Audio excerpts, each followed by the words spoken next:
Estamos de volta com Pensamento Jurídico, uma produção da Magis. Hoje estamos discutindo as funções e os limites de competência da Justiça Militar. Nosso entrevistado é o novo presidente do Tribunal de Justiça Militar de Minas Gerais, juiz Jardim Silva, que assumiu em março passado para o próximo biênio, para este biênio, 2010 e 2011. Doutor Jardim, aproveitando a pergunta do estudante Jorge, da Faculdade Isabela Rentes, no bloco anterior, volta e meia essa discussão reaparece sobre a extinção, a necessidade, a função, a importância da justiça militar. Por que alguns estados adotam, outros não? E por que alguém quer acabar com a justiça militar?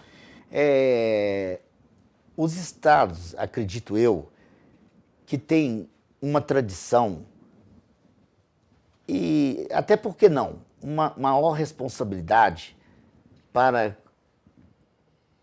o combate à criminalidade violenta por parte de policiais maus, poucos maus policiais militares e bombeiros militares, querem ter uma justiça atuante para reprimir esse tipo de criminalidade. Os outros estados, lamentavelmente, os que têm mais de 20 mil homens, como prevê a Constituição, ainda não teve vontade política ou não teve interesse, a gente desconhece o porquê não querem estruturar uma justiça militar estadual de primeiro e segundo graus. Como é que eles fazem lá quando acontece um crime militar? É julgado na auditoria militar. Todos os estados da federação, inclusive o Distrito Federal, têm uma auditoria militar. E a segunda instância é o próprio Tribunal de Justiça. E o senhor acha que há uma tendência para omissão ou para impunidade, nesses casos, quando não há uma justiça que esteja acompanhando cada caso? Veja bem, se não tem um tribunal próprio, como dizia o saudoso e querido professor Ariosaldo Campires, se tem uma justiça militar de primeiro grau, tem de ter uma justiça de segundo grau própria, que conhece os meandros, que conhece os pormenores, que conhece as características essenciais da jurisdição militar. Qual que é essa principal característica da jurisdição militar? O que o civil pode fazer, o militar não pode fazer em muitos casos. Se o civil dorme em serviço, não acontece nada, em princípio. Já o militar pratica o crime, dormir em serviço.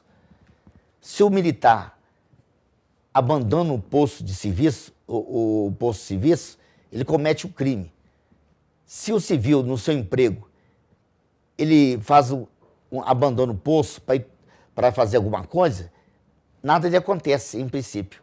Então, o que é atribuído ao militar, o que é exigido do militar, melhor dizendo, não se exige do civil. Por isso que há um maior rigor nas leis penais militares em relação ao militar. Pois então, a justiça militar julga desde casos de indisciplina até crimes mais pesados, dolosos contra a vida. Isso mesmo. E como é que é esse drama, os desafios vividos hoje pela justiça comum? Acontecem também na justiça militar, questão da morosidade, carga processual elevada, como é que é isso lá? A justiça militar está bem estruturada, a morosidade é pequena, embora um outro caso venha demorar, mas, de um modo geral, hoje ela está dando uma prestação jurisdicional satisfatória dos moldes de países de primeiro mundo. O senhor falou das características especiais da justiça militar. O juiz militar, ele também requer uma especialização, uma preparação antes para participar desse tribunal?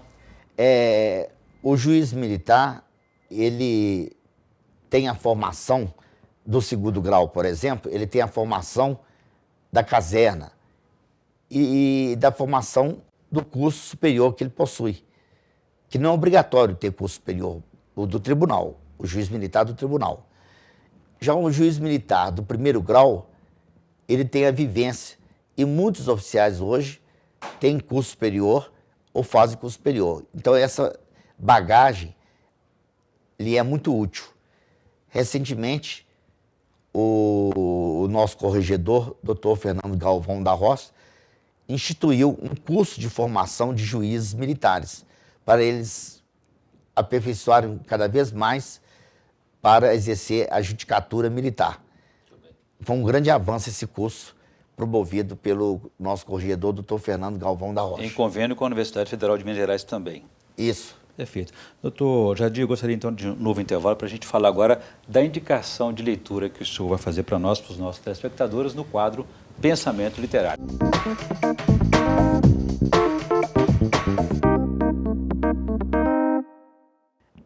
Eu indico este livro, Paulo e Estevão, como uma excelente leitura para todos, porquanto esse livro é o autor espiritual Emmanuel, que é o orientador espiritual do nosso querido e saudoso Francisco Cândido Xavier.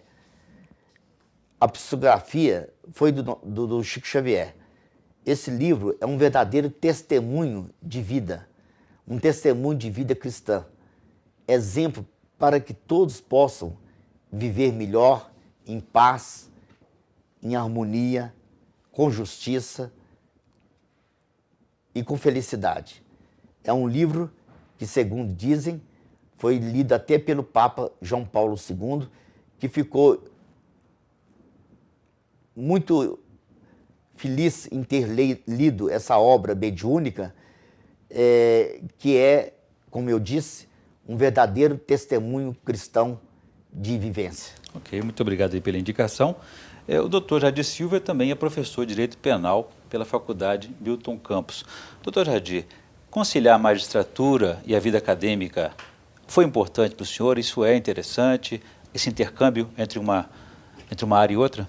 Muito, muito importante, porquanto eu estando diariamente com os estudantes, eu estarei sempre em dia com o direito e sempre levando a minha vivência, a minha experiência do cotidiano da justiça para os alunos. E eles sempre estão a perguntar, a frequentar as sessões da Justiça Militar, porque querem saber desse novo ramo do direito, que é o direito penal militar, que é, lamentavelmente, ainda um grande desconhecido da sociedade em geral.